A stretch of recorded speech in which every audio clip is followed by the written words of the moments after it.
On the advice of our experienced utility technician, Lyman, he suggested that the conduit that comes from the meter base there normally runs to about the end of the property, where the end of the house is.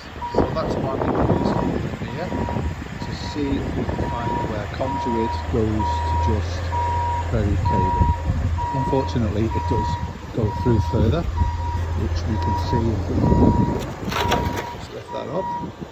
You can see the conduit down there going in under the ground somewhere. So somewhere between here and the property line, it goes from being enclosed in conduit to just buried cable. But we need to open it all up to drop new wire in from that furthest point through here and back up into the meter base.